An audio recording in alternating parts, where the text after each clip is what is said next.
Morning students, आप सभी का हमारे YouTube channel MR matric classes को स्वागत है। पिछले के वीडियोज़ में हम लोग भाज्य संख्या किसे कहते हैं, अभाज्य संख्या किसे कहते हैं और सह अभाज्य संख्या किसे कहते हैं, इन तीन चीज़ों के विषय में हम लोग पढ़ लिए थे। इसी से संबंधित जो मूल थ्योरम है जिसको हम लोग कहते हैं अंकगणित का मूलभूत प्रमेय, थोड़ा इसको समझने का प्रयास करते हैं। ये थ्योरम है क्या, इसमें कहा क्या गया है? अंकगणित का मूलभूत प्रमेय, मूलभूत प्रमेय। देखिए, इस थ्योरम में वैसा कुछ नहीं कहा गया है। ये थ्योरम में सिर्फ इतना सा बात कहा गया है कि जितनी भी भाज्य संख्याएं हैं, जितनी भी भाज्य संख्याएं, उन सभी भाज्य संख्याओं को अभाज्य संख्याओं के धनात्मक घातों के गुणनफल के रूप में लिखा जा सकता है ना? लिखा जा सकता है इसके क्रम को छोड़कर। यानी क्रम क्या हो सकता है कि उलट सकता है। मान के चलिए कि जैसे हमें पास है 40, कितना है 40, तो 40 क्या है? एक भाज्य संख्या। इस भाज्य संख्या को हम क्या कर सकते हैं? अभाज्य संख्या के घातों के गुणनफल के रूप में लिख सकते हैं। तो कैसे? तो आराम से हम इसको क्या करेंगे, इसका पहले खंड निकाल लेंगे। तो 2 से हो जाएगा कितना? 20, फिर 2 से खिलाएंगे तो 10, फिर 2 से खिलाएंगे तो कितना? 5, और फिर 5 से खिला दिए तो 1। हालांकि इससे खिलाना कोई जरूरी नहीं बनता। तो देखिए ध्यान से, यहाँ पर इसको हम लिख सकते हैं कितना? 2 कितनी बार आया है? 3 बार। कितनी बार आया है? 3 बार। इसको हम लिख सकते हैं 2 की पावर 3 गुना 5 कितनी बार आया है? 1 बार। तो 5 की पावर 1। यहाँ पर अगर देखेंगे तो ये जो 2 और 5 है ना, ये दोनों के दोनों अभाज्य संख्या है। कैसी संख्या है? अभाज्य संख्या। और इसके ऊपर कुछ घात है। तो अंकगणित का जो मूलभूत थ्योरम है वो बस इतनी सी ही बात कहता है कि जितनी भी भाज्य संख्याएं हैं उन सभी भाज्य संख्याओं को उसके अभाज्य संख्याओं के धनात्मक घातों के गुणनफल के रूप में लिखा जा सकता है। जितनी भी भाज्य संख्याएं, जैसे कि इसके अलावा और भी कुछ लेते हैं। जैसे मान के चलिए हम 60 ले लेते हैं। 60 यानी 60 को अगर हम आपको कहें कि इसके अभाज्य संख्याओं के घातों के गुणनफल के रूप में लिखिए, तो सबसे पहले आपको करना कुछ नहीं है, इस तरह से आप इसको तोड़ लेंगे, इसका गुणनखंड निकाल लेंगे। तो 2 से हो जाएगा हमारा 30, फिर 2 से हमारा कितना हो जाएगा? 15, फिर 3 से हमारा कितना हो जाएगा? 5, और आगे आपका मर्जी है, 5 से भी खिलाना खिला दीजिए, और नहीं तो आप छोड़ सकते हैं। देखिए यहाँ पर तो 2 की पावर यहाँ पर देखिए कितना आ रहा है हमारा? 2 स्क्वायर गुना 3 हमारा एक ही बार रहेगा, और यहाँ पर हमारा क्या हो जाएगा? 5। तो यहाँ पर आप देखेंगे तो 60 के अभाज्य गुणनखंड में 2 है, 3 है और क्या है? 5 है। क्या है? 5 है। ये तीनों के तीनों अभाज्य संख्याएं हैं। तीनों के तीनों क्या है? अभाज्य संख्याएं। तो आप इसी तरह से जितनी भी भाज्य संख्याएं उन सभी का अभाज्य गुणनखंड के घातों के गुणनफल के रूप में लिख सकते हैं। अभाज्य संख्याओं के घातों के गुणनफल के रूप में लिख सकते हैं। इसी पर आधारित बहुत सारे प्रश्न भी दिए गए हैं किताब में गुणनखंड को तोड़ने के लिए, है ना? और इसको लिखने के भी कई तरीके हो सकते हैं। जैसे एक तो इस तरह से आप आराम से इसको करके लिख लीजिए, दूसरा आप 60 को इस तरीके से भी लिख सकते हैं। 60 लिख लीजिए, और यहाँ पर पहले आप 2 से खिलाए हैं ना, तो यहाँ पर 2 लिख लीजिए, और 2 से भाग देंगे तो कितना आ जाएगा हमारा? 30 आ जाएगा। तो यहाँ पर 30 लिख लीजिए, फिर इसको कितना से दीजिए आप? 2 से, तो कितना हो जाएगा आपका? 15 हो जाएगा। अब फिर आपका यहाँ पर 15 आ गया, तो इसको कितना से दे दीजिए? 3 से, तो यहाँ पर कितना आ जाएगा? 5 आ जाएगा। तो इस तरह से भी आपका खंड हो सकता है, कोई दिक्कत नहीं। अब सबसे बड़ी बात है कि अंकगणित के मूलभूत का प्रमेय तो ये कहता है कि भाज्य संख्याओं को हम अभाज्य संख्याओं के घातों के गुणनफल के रूप में लिख सकते हैं। इसी अंकगणित मूलभूत प्रमेय का प्रयोग करके हम किसी भी 2 या 3 संख्याओं का HCF और LCM निकाल सकते हैं। क्या निकाल सकते हैं? HCF और LCM निकाल सकते हैं। यानी अंकगणित का मूलभूत प्रमेय तो क्या था हम समझ लिए, वो है कुछ नहीं, वो बस इतनी सी बात कहता है कि जितनी भी भाज्य संख्याएं हैं उन सभी भाज्य संख्याओं को उनके अभाज्य संख्याओं के घातों के गुणनफल के रूप में लिखा जा सकता है। लेकिन जो सबसे बड़ी बात है, इसी अंकगणित मूलभूत प्रमेय का प्रयोग करके हम संख्याओं का क्या निकालते हैं? HCF और LCM निकालते हैं कि नहीं निकालते हैं?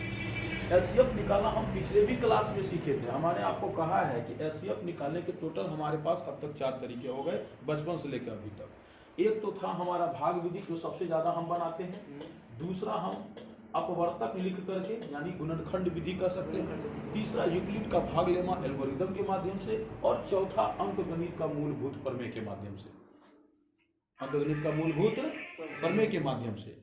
ठीक उसी प्रकार से अगर एलसीएम को देखें तो एक कम यानी इसको भी 3 विधि से निकालते हैं। कितनी विधि से? 3 विधि से। पहला भाग विधि, अगर 6 12 का एलसीएम निकालने के लिए कहा जाए तो हम आराम से 6 12 का एलसीएम निकालते हैं, कहीं कोई दिक्कत नहीं है। आराम से 2 से खिलाते हैं, 3 4 आता है, और इसको अब नहीं खाएगा तो क्या कर देते हैं, इसको गुना करते हैं।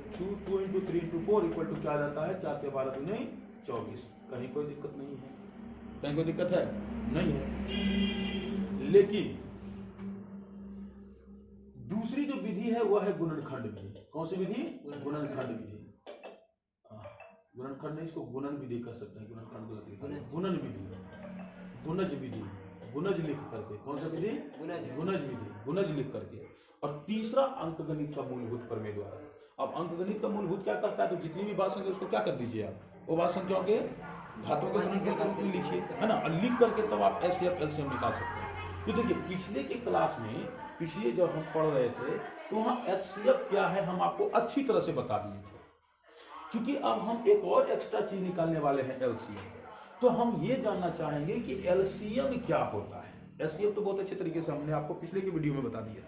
पिछले का क्लास अगर आप देखें तो आपको पता है कि अगर 25 और 30 का, अगर हम 25 और 30 का एचसीएफ निकालते हैं तो आपको बता दिए थे कि इसका मतलब है कि हम एक ऐसा इन दोनों का अपवर्तक कॉमन में सबसे बड़ा ढूंढते हैं जिससे ये दोनों पूरा पूरा कट जाए। यानी कहे कि एक ऐसी बड़ी संख्या खोजते हैं जिससे ये दोनों पूरा पूरा कट जाए, या एक और भाषा में कहें तो एक ऐसे ये दोनों का सबसे बड़ा वनिष्ठ अपवर्तक खोजते हैं जिससे दोनों कटे। तो ये सबसे बड़ा कौन सा हो सकता है यहाँ पर भी? 5। उसी प्रकार से एलसीएम को आज हम तोड़कर समझते हैं कि एलसीएम क्या है। इसके बाद हम अंकगणित के मूलभूत प्रमेय का प्रयोग करके कैसे एलसीएम निकालते हैं ये भी हम सीख लेंगे, और साथ ही साथ एचसीएफ भी कैसे निकालते हैं वो सीख लेंगे। लेकिन उससे पहले हम चर्चा करते हैं कि एलसीएम होता क्या है। आइए एलसीएम क्या होता है उसको समझते हैं। देखिए एलसीएम हिंदी में, अंग्रेजी में इसको शॉर्ट में कहा जाता है एलसीएम। अगर एल का हम फुल फॉर्म लिखें तो इसका होता है लोएस्ट, लोएस्ट। सी का मतलब क्या हो जाता है हमारा? कॉमन। क्या होता है? कॉमन। और एम का मतलब क्या हो जाता है? मल्टीपल। हिंदी करें तो लोएस्ट का मतलब हो जाता है लघुत्तम। लोएस्ट का मतलब क्या होता है? लघुत्तम। कॉमन का मतलब हो जाता है उभयनिष्ठ, और मल्टीपल का मतलब होता है अपवर्त, या इसी को हम कहते हैं गुणज। अब यहां पर ध्यान दीजिए, अपवर्त ये क्या होता है। तो हम आपको पिछले के क्लास में अपवर्त और अपवर्तक के विषय में अच्छे से बता दिए, इसमें कोई संदेह होना नहीं चाहिए। याद है आप लोग को? अगर हम आपसे कहें कि 5 का वर्त क्या क्या है, बताइए 5 का वर्त क्या क्या है? 5 10 15। एक कहां से? 5 10 15 ये ना होगा? 5 10 15 20 25 एंड सो ये चलते रहेगा, बहुत सारा होता है। तो अपवर्त आप समझ चुके हैं। अब इसको थोड़ा समझते देखिए। लघुत्तम का मतलब होता है छोटा से छोटा। लघुत्तम का मतलब क्या होता है? छोटा से छोटा। तो देखिए यहाँ पर देखेंगे, यहाँ पर छोटा से छोटा, छोटा से छोटा। उभयनिष्ठ का मतलब क्या होगा? तो उभयनिष्ठ का मतलब होता है जो दोनों में हो, जो दोनों में हो, दोनों में मान के चलिए बराबर हो। तीसरा अपवर्त तो आप जान ही रहे हैं, गुणज। छोटा से छोटा बराबर को ही हम कहते हैं सम। बराबर को हम क्या कह सकते हैं? सम। इस सम के साथ जब जोड़ देते हैं हम अपवर्ती को, इसको जोड़ देते हैं अपवर्ती को, तो सम और अपवर्त जुट कर क्या बन जाता है? समापवर्ती। क्या बन जाता है? समापवर्ती। यानी कि हम लोग जो शॉर्ट में बोलते हैं लोसो निकालो, तो लोसो निकालो क्या बोलते हैं? लघुत्तम समापवर्ती निकालो। क्या निकालो? लघुत्तम समापवर्ती निकालो। यदि आप देखेंगे तो इसका मतलब हुआ छोटा से छोटा बराबर अपवर्ती निकालो। यानी कि अगर हम आपसे कहें कि 10 और 15 का निकालिए लोसो, 10 और 15 का क्या निकालिए? लोसो। तो हम आपसे ये कह रहे हैं कि 10 और 15 का निकालिए छोटा से छोटा बराबर अपवर्ती। छोटा से छोटा बराबर अपवर्ती। अब अपवर्ती क्या है? तो अपवर्ती वही है जो ये दोनों से क्या हो जाएगा? कटेगा। मतलब एक ऐसा अपवर्ती हम ढूंढने के लिए कहते हैं ये दोनों का, जो दोनों से कट जाए और वह सबसे छोटा, सबसे क्या हो? हालांकि 10 और 15 के बहुत सारे ऐसे अपवर्ती होंगे जो दोनों से कटेगा। जैसे अगर आप देखेंगे 10 और 15 का अगर आप लघुत्तम निकालिए, चलिए भागविधि से ही निकाल देते हैं, तो पहले हम खिलाएंगे किससे? 5 से। किससे खिलाएंगे? 5 से खिलाएंगे। तो अगर हम 5 से खिलाएंगे तो देखिए आएगा कितना? 5 दूनी 10, 5 दिया 15, 5 दूनी 10 दिया, कितना हो जाएगा? 30। यानी 30 एक ऐसा अपवर्ती है जो सबसे छोटा है। सबसे क्या है? छोटा है, जो ये दोनों से कटेगा। दोनों से कटेगा। दोनों से कटेगा। अब ऐसा नहीं कि खाली 30 है जो दोनों से कटेगा, इसके बाद आपका 60 भी हो सकता है, 90 भी हो सकता है, 120 भी हो सकता है, 150 भी हो सकता है। यानी कोई बच्चा आकर के कह दे आपसे कि सर 10 और 15 का जो समापवर्ती है वह 60 भी है, 90 भी है, 120 भी है, 150 भी है, तो वो बिल्कुल सही कह रहा है। लेकिन ध्यान रखिए उसमें लो नहीं टूटेगा, फिर लघुत्तम नहीं होगा, क्योंकि वो उससे बड़ा हो रहा है। सबसे छोटा में कौन है? 30। सबसे छोटा में 30। 30 के बाद ना 60, तो 60 30 से बड़ा ना हो गया। तो समापवर्ती है लेकिन वो लघुत्तम समापवर्ती नहीं है। तो यहां पर ध्यान रखिएगा कि जब कभी हम आपसे कहें कि लघुत्तम समापवर्ती निकालिए 2 या 3 संख्याओं का, तो हम आपसे ये कह रहे हैं कि एक ऐसी संख्या तीनों में कॉमन ढूंढ के लाइए जो तीनों से क्या हो? कट जाए। तीनों से कट जाए, और वो कटने में सबसे छोटा, कटने में सबसे छोटा। जैसे देखिए यहाँ पर 30 भी कट रहा है, 60 भी कट रहा है, 90 भी कट रहा है, 120 भी कट रहा है, 150 भी कट रहा है, लेकिन इस सब में कटने से छोटा कौन कट रहा है? सबसे छोटा 30 है जो कट रहा है। तो 30 हो गया हमारा लघुत्तम समापवर्ती। बाद बाकी इसके समापवर्ती है, लघुत्तम उसमें हट जाएगा। बाद बाकी ये सब क्या है? इसके समापवर्ती है, लघुत्तम फिर नहीं रहेगा, क्योंकि लघुत्तम का मतलब छोटा से छोटा, और छोटा से छोटा में क्यों आता है? कौन? 30। तो उम्मीद है कि आप लोग समझ रहे होंगे कि लोसो क्या होता है। जैसे एक और एग्जांपल हम लेते हैं।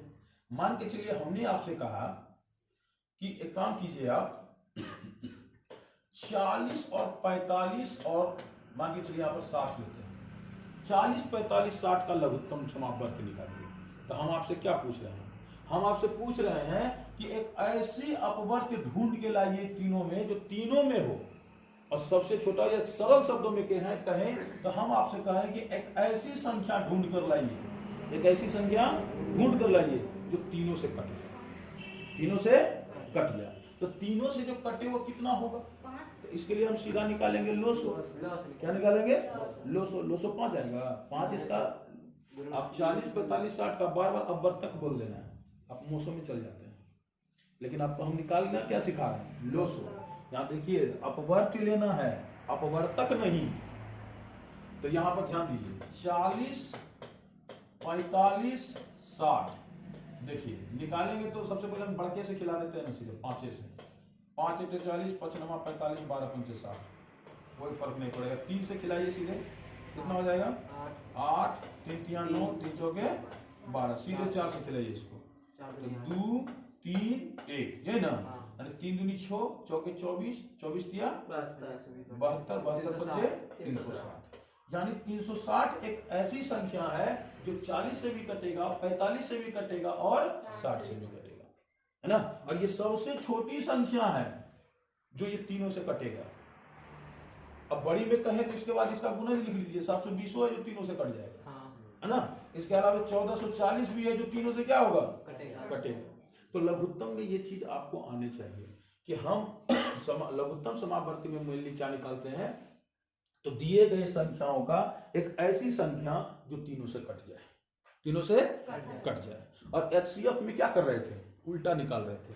एचसीएफ में जैसे 45 और 50 का एचसीएफ आपको निकालने के लिए कहा जाए तो आप ढूंढ के लाइएगा सिर्फ 5, यानी 5 एक ऐसा बड़ा से बड़ा महत्तम अपवर्तक है जिससे ये दोनों कट जाए। यानी अब जो हम निकाल के ला रहे हैं उससे ये तीनों या चारों जितना संख्या दिया रहे उससे कट जाएगा। लेकिन पहले क्या होता था, जो निकाल के लाते थे उसी से वो लोग क्या होता था, विभाजित होता था। और अभी जो आएगा वो ये सबसे विभाजित होगा। तो दोनों में कहीं ना कहीं थोड़ा सा डिफरेंस है। अब इसको थोड़ा सा और देख लेते हैं। इसको और साधारण तरीके से आप बना सकते हैं। देखिए कैसे, अगर आपको कोई कहे कि 8, 12 और 16, इन तीनों का निकालिए क्या, लघुत्तम समावर्त। तो इन तीनों में देखिए सबसे बड़ा कौन है, 16 है। 16 को पढ़िए, आई दोनों से घटाते जाइए, जो आएगा वही लघुत्तम। जैसे 16 को अगर लीजिएगा, 16 16, यानी एक बार पढ़े 16 आया, तो 16 आया तो वो 8 से कटेगा, लेकिन 12 से नहीं कटेगा। 16 दूना 32 को ले लीजिए, 32 8 से कटेगा, 12 से नहीं कटेगा। 16 तिया ले लीजिए कितना, 48, 8 से कटेगा, 12 से कटेगा, एक रास्ते कटिएगा। यानी तीनों का लोसो होगा कितना, शॉर्टकट में कहानी खत्म। तो आपको लॉन्ग भी जाना नहीं पड़ेगा। अगर कभी कभी छोटा मोटा दे दिया निकालिए, जैसे दे दिया कि आप निकालिए 20, 25, 30 का निकालिए, तो आप किसको पकड़ेंगे, 30 को पकड़ लेंगे। 30 को पढ़ेंगे, 30 किसी से नहीं कट रहा है, 30 दूनी 60 किसी से नहीं कटेगा, 90 किसी से नहीं कटेगा। 120 पर आएंगे तो 20 से कटेगा, लेकिन 25 से नहीं कटेगा।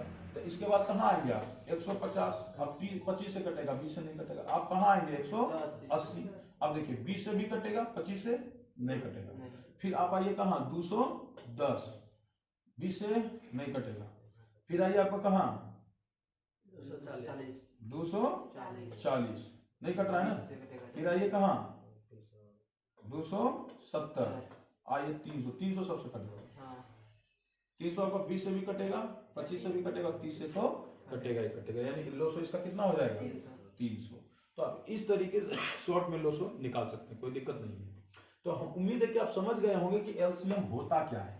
एलसीएम है कुछ नहीं। एलसीएम अगर किसी भी संख्याओं का आपका निकालने के लिए कहा जाए तो आप सिंपल समझिए कि ऐसी संख्या आपसे ढूंढने कहा जा रहा है, ऐसी छोटी से छोटी संख्या जो सबसे क्या हो जाए, कट जाए, सबसे क्या हो जाए, कट जाए। अब वो निकालने के अलग अलग तरीके, ये है शॉर्ट में कि अगर छोटा मोटा निकाले कहा तो बड़का को पकड़ के पढ़ दीजिए, ठीक है। अब हम समझते हैं अंकगणित का मूलभूत प्रमेय का प्रयोग करके हम किसी भी संख्याओं का लोसो कैसे निकालते हैं, जो मेन टॉपिक है हमारा। मेन टॉपिक यही है ना कि अंकगणित का मूलभूत प्रमेय का प्रयोग करके आप एलसीएम निकालिए।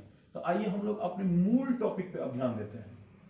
ध्यान से देखिए, वो सब तो हम सीख रहे थे कि एलसीएम क्या है, एलसीएम निकाला कैसे जाता है। एलसीएम निकालने की हमने 3 विधि आपको बताया। एक आप भाग विधि जो कहता है आप गिण जाते हैं, दूसरा है गुणज लिख करके, और तीसरा है अंकगणित का मूलभूत प्रमेय। अब जैसे मान के चलिए हमने आपसे कहा कि 40 और 60 का निकालिए क्या, एलसीएम।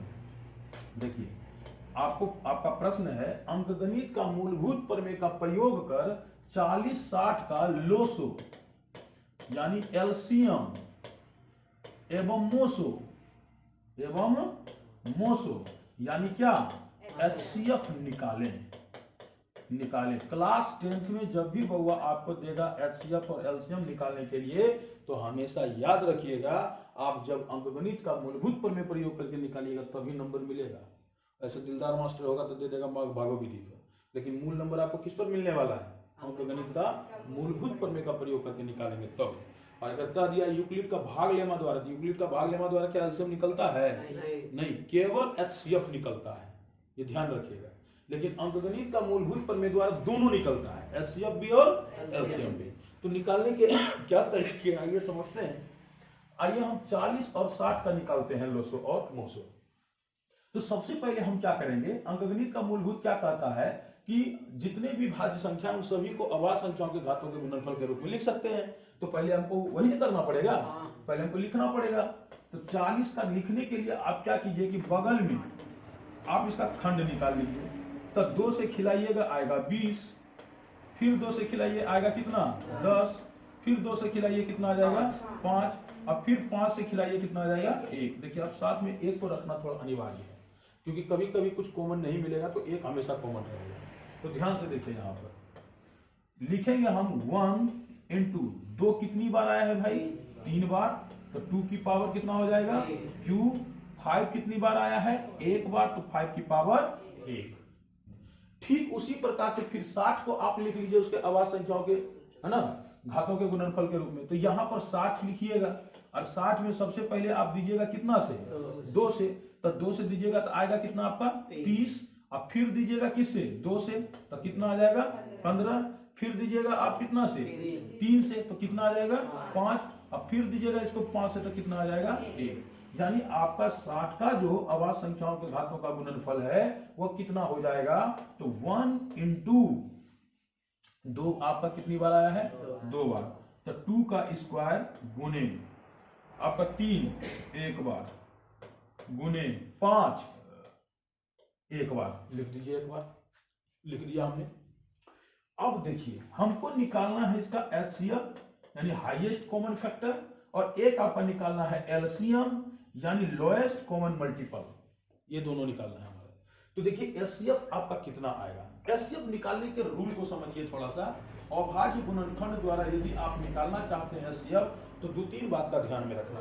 पहली बात, एचसीएफ निकालते समय केवल आप उन्हीं संख्याओं को लेंगे जो दोनों में कॉमन है, यानी पहली बात आपको ध्यान रखना है वैसी संख्या को लेना है जो दोनों में हो, जो दोनों में हो। ध्यान से देखिए, पहली बात जो दोनों में हो, ये पहली चीज।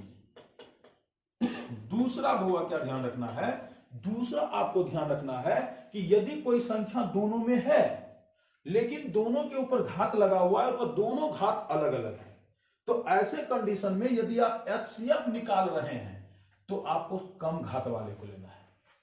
यहां लिख देते हैं कम घात वाली उभयनिष्ठ संख्या, उभयनिष्ठ संख्या। ये आपको 2 बातें ध्यान रखना एचसीएफ में, तीसरा कुछ नहीं। आइए देखते हैं ये दोनों बातों को कितना फॉलो होता है। पहली बात तो लिखा जो दोनों में हो केवल उसी को लेना है, जो दोनों में हो केवल उसी को लेना है। तो दोनों में देखिए कौन कौन है, एक यहां पर देखिए दोनों में है, साथ ही साथ 2 भी दोनों में है, और साथ ही साथ 5 भी दोनों में है। यानी आप लेंगे किसको किसको, 1, 2 और 5 को, कोई दो राय नहीं। इसके बाद आगे लिखा है कि इसमें से जो मिल रहा है अगर घात लगा हुआ है दोनों पर तो आपको कम घात वाले को लेना है। तो देखिए 1 के ऊपर कोई घात नहीं है भाई, 1 आराम से आ जाएगा, कोई दिक्कत नहीं है, कोई दिक्कत है। लेकिन देखिए यहां पर फिर 2 है, अब 2 में देखिए 2 भी दोनों में है लेकिन घात लगा हुआ है, इस पर कितना घात लगा हुआ है, इस पर का घात कितना लगा हुआ है, 2। तो हमको लेना है इसमें कौन घात वाले को, कम घात वाले को। किसको लेना है, कम घात वाले को। देखिए 2 के ऊपर यहाँ 3 घात है, 2 के ऊपर यहाँ बउआ 2 घात है। 2 तो पहले देख लेना दोनों में है कि नहीं, तो जी हाँ बिल्कुल है, लेकिन घात लगा है 1 पर 3 और 1 पर 2। तो लेना किसको है, कम घात वाले को। ये ध्यान रखना, हमको लेना है कम घात वाले को। यानी हम किसको लेंगे, तो बड़ी आराम से आप बोलेंगे सर 2 की पावर ले लीजिए स्क्वायर को, कोई दिक्कत। फिर यह हो जाएगा अगला गुना। अब यहां ध्यान से देखिए, आगे अगर आप देखेंगे तो बउआ 5 यहां भी है और 5 यहां भी है, दोनों की घात को अगर हम देखें तो घात बराबर है। घात क्या है, बराबर है। यानी कहने का मतलब ये हो गया हमारा कि आप यहां पर 5 को ले सकते हैं, कोई दिक्कत नहीं। हम लिख लेंगे कितना, 1 गुना 2 दूनी कितना 4 गुना 5। देखिए 2 के ऊपर स्क्वायर है बउआ, इसका मतलब है कि 2 के ऊपर जितना पावर उसको उतना बार आप गुना करके लिख सकते हैं। यहाँ देखिए आप वही तो कर रहे हैं, 3 बार है गुना में तो आप 2 की पावर 3 लगाए। तो यहां पर देखिए ध्यान से 2 की पावर स्क्वायर को जब गुना करेंगे तो आएगा कितना 4, अब गुना इधर 5 चौके कितना निकल आए 20। हो गया हमारा एलसीएम। अब हम निकालना सीखते हैं एलसीएम। तो जब आप एलसीएम को निकालना सीखिएगा, ध्यान से देखिए, जब आप एलसीएम को निकालना सीखिएगा तो एलसीएम क्या करता है, एलसीएम में भी आपको 3 बातों का ध्यान रखना है। 3 बात कौन कौन सा है, देखिए पहली बात आप ध्यान से देखिए, एलसीएम में आपको 3 बातों का ध्यान रखना है। पहली बात तो उन संख्याओं को लेना है जो दोनों में है, यानी इसमें पहला बात तो फॉलो कर जाएगा, जो दोनों में है उसको लेना है। इसमें 3 बात ध्यान रखना है, जो दोनों में हो पहली बात उसको तो लेना है, और जो दोनों में है उसमें सबसे अगर घात लगा हुआ है तो उसमें ज्यादा घात वाले को लेना है। क्या करना है, ज्यादा घात। यहां पर लिखते हैं दूसरा कंडीशन है कि अगर घात है, ध्यान से देखो, अगर घात है तो ज्यादा घात वाले को लेना है। क्या करना है? ज्यादा घात वाले को लेना है, ज्यादा घात वाले को लेना है, को लेना है। तीसरी बात आप क्या ध्यान रखेंगे? तीसरी बात ध्यान रखेंगे, जो नहीं मिला, जैसे देखिए एचसीएफ में क्या था, जो नहीं मिला उसको एकदम से छोड़ देना है, लेकिन इसमें ऐसा नहीं करना है। इसमें जो नहीं मिला उसको भी लेना है। तीसरी बात जो आप ध्यान में रखेंगे वो ये रखेंगे कि जो नहीं मिला मतलब जो उभयनिष्ठ नहीं है। अगर बढ़िया भाषा में कहे तो उभयनिष्ठ नहीं है, सरल भाषा में कहे तो जो दोनों में न है। तो जो दोनों में नहीं है उसे भी लेना है। जो दोनों में नहीं है या तीनों में, अगर 3 को दिया है तो तीनों में हो जाएगा। जो दोनों में या तीनों में, अब हम क्या कहते हैं, दोनों ही लेके चलते हैं, दो ही बात के लिए आप समझ जाइए कि जब 3 रहेगा तो तीनों में नहीं रहे तो उसको भी लेना है। जो दोनों में नहीं रहे उसे भी लेना है। मतलब यहां छोड़ना किसी को नहीं है, सिंपल। यहां छोड़ना किसी को नहीं है। यहां एक बात ध्यान रखना है कि छोड़ना किसी को नहीं है, छोड़ना किसी को नहीं है, सबको लेना है ना। तो यहां पर ध्यान दीजिए, एलसीएम में क्या करना है, सबको लेना है। तो देखिए ध्यान से, पहली बात तो जो दोनों में है उसको देख लेते कौन कौन है। तो आपको पता है यहां पर कौन कौन है दोनों में, आप यहां पहले भी देख लिए हैं। देखेंगे गौर से तो एक यहां दोनों में है, समझ रही है, एक दोनों में है, 2 भी क्या है, दोनों में है, 5 भी क्या है, दोनों में है। अब जो दोनों में है जिस पर घात लगा हुआ तो उसको ज्यादा घात वाले को लेना है। पहली बात तो एक दोनों में है, ले लीजिए आराम से एक को।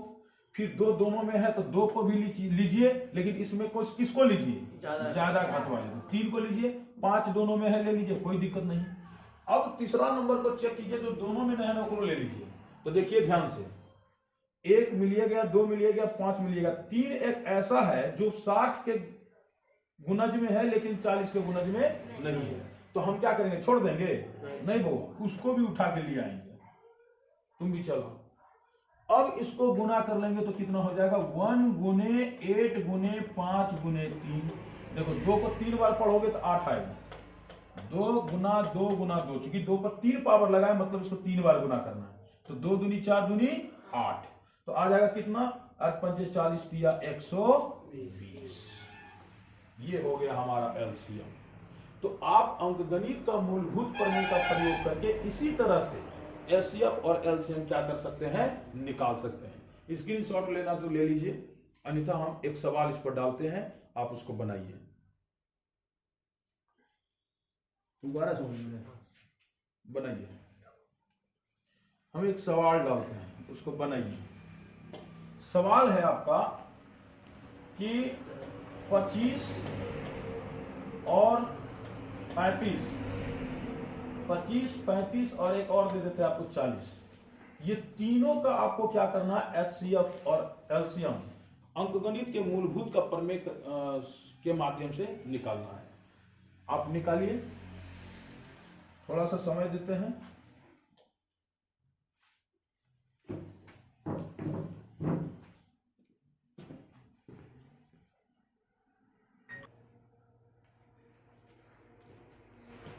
उम्मीद है आप लोग बना लिए होंगे, नहीं बना तो समझिए फिर से।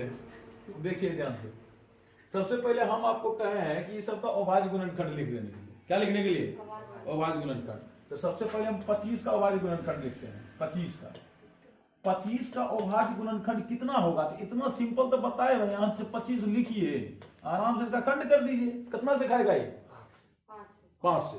तो हम यहाँ लिखेंगे 5, यहाँ भी आ जाएगा 5। फिर आगे खिलाते हैं, कितना से खाएगा, 5 से। तो यहाँ 5 से खिलाएंगे तो हो जाएगा कितना, 1। अब कुछ हो सकता है, 1 आ जाएगा, कहानी खत्म, इसके आगे कुछ नहीं हो सकता है। अब सबसे पहले लेकिन लिखेंगे 1 को, 1 गुना, अब 5 क्या बार आया है, 2 बार। तो यहाँ पर लिखेंगे 5 का स्क्वायर, 5 का स्क्वायर। फिर यहाँ पर अब लिखेंगे अगला किसका, 35 का। तो आराम से लिखेंगे यहाँ 35 बराबर। अब 35 का भी इधर यहाँ पर खंड करेंगे हम बगल में। तब 35 का खंड करेंगे तो इसको खिलाएं हम कितना से, 5 से। तो यहाँ 5 से खिलाएंगे तो लिखेंगे यहाँ 5, खाएगा यहाँ पर आएगा 7। अब इसको कितना बार में खिलाए, 7 बार। तो 7 से खिलाएंगे तो कितना आ जाएगा हमारा 1। अब इसका खंड इधर लिख देंगे 1 गुने फिर 5 आएगा, फिर कितना आएगा हमारा 7। कोई दिक्कत? अब लिखेंगे यहां 40 का खंड। तो 40 का खंड अगर हम लिखेंगे तो 40 का अभाज्य गुणनखंड कितना कितना आएगा? तो देखिए 2 से चलेंगे कितना आ जाएगा यहाँ 20, फिर कितना से खिलाएं 2 से, तो 2 से खिलाएंगे तो यहाँ कितना हो जाएगा 10, फिर कितना से खिलाएं 2 से, तो 2 से खिलाएंगे तो कितना हो जाएगा 5, फिर कितना से खिलाएं 5 से, तो कितना हो जाएगा 1। कोई दिक्कत? अब इसको लिख देंगे यहां आराम से 1 गुने, यहां पर देखो 2 कै बार आया है, यहां पर क्या आया है 3 गो, तो लिखेंगे कैसे हम 2 पर कितना पावर 3 पावर गुना 5 क्या वो है, तो 5 पर कितना पावर 1 पावर, और कुछ है नहीं है। अब हमको निकालना है इसका HCF। तो HCF में हम क्या वो बात बोले हैं ध्यान में रखने के लिए, क्या को बात बोले ध्यान में रखने, 2 गो। पहला क्या जो सब किसको लेना है, जो सब में मिले, जो सब में मिले। तो एक तीनों में है, यहां भी है, यहां भी है और यहां भी है, तो एक को लेके छोड़ दे, ले लिए। अब यहां पर देखो 5 को, 5 यहां भी है, 5 यहां भी है, 5 यहां भी है, देख रहा है। इसमें अगर तुम देखेगी, इसमें अगर आप देखेंगे तो 5 पर 2 पावर है, यहां 5 पर कितना पावर है 1 पावर है, और यहां भी 5 पर कितना पावर है 1 पावर है। तो हम आपको बोले हैं जो सब में रहे और अगर उस पर पावर हो, अगर उस पर तो किसको लेंगे, सबसे ज्यादा वाला, सबसे कम वाले, सबसे कम वाले को। HCF में सबसे कम वाले को, तो सबसे कम 5 पर 1 ना है, तो यहां पर लेंगे 5 पर 1 पावर, 5 पर कितना पावर 1 पावर,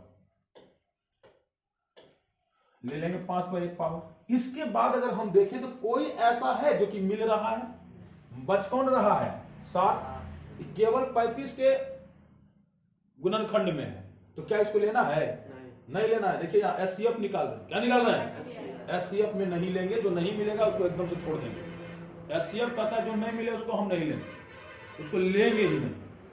तो जब 2 और 7 मिलिए नहीं रहा, तीनों में तो होगा नहीं होगा, तो सिंपल गुना कर देंगे। 1 गुना 5 कितना निकला, आया है HCF 5, आया HCF 5। इसी प्रकार से हम निकालेंगे LCM। क्या निकालेंगे LCM। LCM कहता है कि हमारा दिल बहुत बड़ा है, हम सबको ले लेंगे, क्या करेंगे, जो मिला उसको भी, जो नहीं मिला उसको भी, सबको बुला ले। तो देखो एक पहले तो सब में एक तो मिल ही रहा है, एक मिल ही रहा है, एक यहां भी है, यहां भी एक, जो मिला उसको भी लेंगे, जो ना मिला उसको भी लेंगे, और जो मिला अगर पावर है तो सबसे बड़ा पावर को लेंगे। अरे मेरा एल लगल रहता है, एल मतलब होता है लॉन्ग, माने लंबा, लंबा है जो सबसे लंबा, जो सबसे ज्यादा ऐसे तो समझो कम से कम। तो देखो 1 आ जाएगा, फिर 5 के ऊपर 2 पावर, यहाँ 1 पावर और यहाँ 1 पावर, तो कौन पावर वाला है, 5 पर पावर 2, तो लिख लेंगे यहाँ 5 पर पावर 2। अब इसके अलावे देखिए 2 और 7, 2 सब में नहीं मिल रहा है फिर भी लेंगे, और जितना पावर है टोटल को ले लेंगे, यानी 2 पर पावर 3, और 7 नहीं मिला फिर भी लेंगे, यहाँ पर हो जाएगा 7। तो अब इसको गुना कीजिए, हो जाएगा कितना, 1 गुना 5 का 2 बार गुना करेंगे तो 25, अब गुना 2 को 3 बार करेंगे तो 8, और गुना 7 तो कितना आ जाएगा 25 अठे 200, और गुना 7 बराबर कितना 14। यही निकल गया हमारा LCM। समझी? चलिए तो बनाइए एक बार और, जोड़ लगाइए 30 और 50 निकालिए, 30 50 का।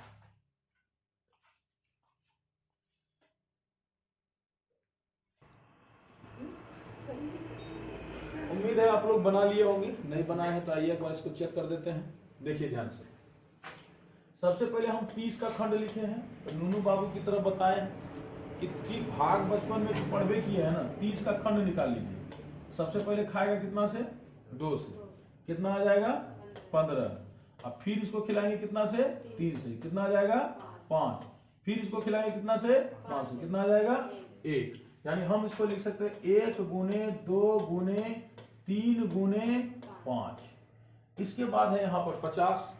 तो 50 का जब हम खंड करेंगे तो सबसे पहले खिलाएंगे 2 से, आ जाएगा कितना 15 दूना 30। फिर खिलाएंगे 30। ओह बाय मिस्टेक हो गया, इसको हटाते हैं। 25। इसका जब 25 आ गया तो 3 से खाएगा नहीं, तो खाएगा कितना से तो 5 से, हो जाएगा 25। और यहाँ से फिर 5 से खिलाइए, 1 आ जाएगा। यानी आपका 50 का जो खंड है वो आ जाएगा कितना, इसका 50 का हमारा कितना आ गया, तो 50 का हमारा आ गया देखिए कितना 1 इंटू यहाँ पर फिर 2 है। अपना 5 कितनी बार है वो 2 बार, तो लिखेंगे 5 का पावर 2। अब इसका निकालना क्या है वो एचसीएफ एलसीएम। तो एचसीएफ में आपको हम बता दिए हैं 2-3 बातों का ध्यान रखना। पहली बात तो जो मिले उसको ले लीजिए, तो 1 भी है 2 भी दोनों में है और सेम पावर है तो किसी को भी ले लीजिए। इसके बाद 5 दोनों में है, 3 नहीं है, 3 केवल 30 में है, 5 में नहीं, 50 में नहीं है, तो आपको छोड़ देना है। इसमें लेना है केवल 5। आपको बता दिए थे जो दोनों में है, और अगर घात है तो कम घात वाले को लेना है। तो कम घात कितना है 5 की पावर 1, तो आ गया कितना 5 दूनी 10। इसी प्रकार से एलसीएम में हम आपको बता दिए हैं जो दोनों में है उसको लेना है।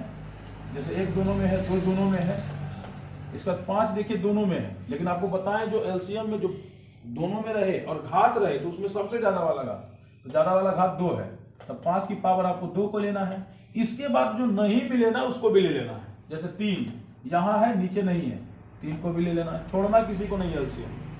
तो अब यहाँ पर आ गया 1 गुना 2 गुना 5 का स्क्वायर, यानी 2 बार गुना कीजिएगा 25 और गुना 3, 25 का 75 गुना 150। एलसीएम निकल के आ गया आपका कितना 150।